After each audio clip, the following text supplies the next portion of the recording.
পাকিস্তানের visa related আরও একটা ভিডিওতে। গেল কয়েকদিন যাবৎ বেশ কিছু বোন এবং ভাই প্রশ্ন করেছে যে পাকিস্তানে বিয়ে করে কিভাবে ওই দেশে নাগরিকত্ব পেতে পারি। আর বিশেষ করে লাস্ট 2 মাসে আমার কাছে না হলেও গড়ে প্রতিদিন একটা করে ফোন এসেছে, আর ফোনগুলো বেশিরভাগই ছিল আমার বোনেদের যারা পাকিস্তানি ছেলেকে ভালোবাসে বা পাকিস্তানি ছেলেকে ভালোবেসে বিয়ে করে বাংলাদেশ থেকে পাকিস্তান চলে যেতে চায়।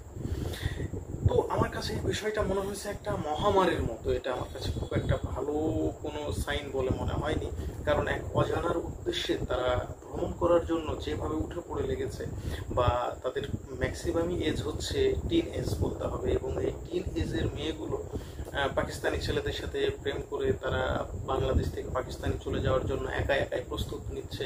এমনকি তাদের অভিভাবকেরাও অনেক ক্ষেত্রে জানে না, আবার অনেক ক্ষেত্রে জানলেও অভিভাবকের কথা তারা মানতেছে। তো যাই হোক, আমার আজকের ভিডিওর মূল টপিক হচ্ছে যে পাকিস্তানে বিয়ে করে কিভাবে পাকিস্তানের আপনি নাগরিক হতে পারবেন। সে বাংলাদেশের ছেলেই হোক আর মেয়েই হোক, যদি আপনি কোনো পাকিস্তানি ছেলে বা মেয়েকে, অর্থাৎ আপনার স্পাউস যদি পাকিস্তানি হয়, সেক্ষেত্রে আপনি কিভাবে পাকিস্তানের নাগরিক হতে পারবেন। দেখেন, প্রথম কথা হচ্ছে যে আপনাকে বাংলাদেশ থেকে প্রথমত টুরিস্ট ভিসায় বা বিজনেস ভিসায় যাই হোক আপনাকে একবার পাকিস্তান যেতে হবে। পাকিস্তান যাওয়ার পরে পাকিস্তানে আপনাকে বিয়ে করতে হবে, এবং পাকিস্তানের যে সরকারি ম্যারেজ রেজিস্টার তার মাধ্যমে এই বিয়েটা করতে হবে, এবং অবশ্যই পাকিস্তানের যে স্পেশাল ম্যারেজ অ্যাক্ট আছে সেইটা অনুযায়ী আপনাকে বিয়ে করতে হবে। এবং এই বিয়েটা অবশ্যই বাংলাদেশে যেমন কোর্ট ম্যারেজ বলে না, ঠিক এই টাইপের আপনাকে বিয়েটা হতে হবে।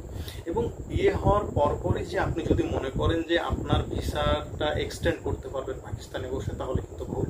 এই সুবিধাটা ভারতে আছে। ভারতে যেমন FRRO আছে, যে এই ধরনের ক্ষেত্রে দেখা যাচ্ছে স্পাউস ভিসার ক্ষেত্রে আপনি ভারতে বসেই আপনার ভিসাটা এক্সটেন্ড করতে পারবেন, কিন্তু পাকিস্তানের ক্ষেত্রে এই সুযোগটা আপনি পাবেন না। হ্যাঁ, হয়তো পাকিস্তানিরা অনেক ক্ষেত্রে বাংলাদেশিদেরকে অনেক ওয়েভার দিয়ে থাকে, কিন্তু এই জায়গাতে আপনি সামান্যতম কোনো ওয়েভার পাবেন না, কারণ পাকিস্তানের ভিসা এক্সটেন্ড করার জন্য পাকিস্তানের মাটিতে আপনি থাকতে পারবেন না। এগেইন আপনাকে বাংলাদেশে আসতে হবে, বাংলাদেশে এসে আপনাকে পুনরায় আবার ভিসা করতে হবে, ভিসা করে আপনি সেখানে যেতে পারবেন। তো যে কাজটা করতে হবে যে আপনি যদি অবিবাহিত হয়ে থাকেন তাহলেই আপনি এই প্রসেসের মধ্যে যেতে পারবেন। তো আপনি যদি অবিবাহিত হয়ে থাকেন, প্রথমত যে কাজটা করবেন, আপনি একটা পুলিশ ক্লিয়ারেন্স নিয়ে নেবেন, এবং আপনি যে অবিবাহিত সেই অবিবাহিত সনদটা আপনাকে নিতে হবে, এবং সেই অবিবাহিত সনদটা অবশ্যই পররাষ্ট্র মন্ত্রণালয় থেকে আপনাকে অ্যাটাচ করিয়ে নিতে হবে, এবং পুলিশ ক্লিয়ারেন্সটা এটা অ্যাটাচ করিয়ে নিয়ে তারপর আপনি পাকিস্তান যাবেন। এবং পাকিস্তানে যাওয়ার পরে আপনি পাকিস্তানি ছেলেকে হোক আর মেয়েকে হোক, আপনি বাংলাদেশের ছেলে হন আর মেয়ে হন, আপনি বিয়ে করার পরে আপনার যে পাকিস্তানের ভিসার মেয়াদ, সেই ভিসার মেয়াদ শেষ হওয়ার পূর্বেই কিন্তু আপনাকে বাংলাদেশে চলে আসতে হবে। এবং বাংলাদেশে আসার পরে আপনার যে কাজ সেটা হচ্ছে আপনার পাসপোর্টটা আবার চেঞ্জ করতে হবে, কারণ পাসপোর্টে আপনার স্পাউসের নেমে আপনার ঠিক আপনার হাজব্যান্ড বা ওয়াইফের নাম, যার পাকিস্তানি পাসপোর্টে যে নামটা আছে সেই নামটা আপনার পাসপোর্টে দিতে হবে। এবং আপনার যে হাজব্যান্ড বা ওয়াইফ পাকিস্তানে থাকবে তাকেও কিন্তু সেম একই কাজ করতে হবে, তারও স্পাউসের জায়গায় আপনার নামটা বসাতে হবে। এবং এটা বসানোর পরে বাংলাদেশ থেকে আপনি আবার পাকিস্তানে টুরিস্ট ভিসার জন্য অ্যাপ্লাই করতে পারেন, বা আপনি স্পাউস ভিসার জন্য অ্যাপ্লাই করতে পারেন।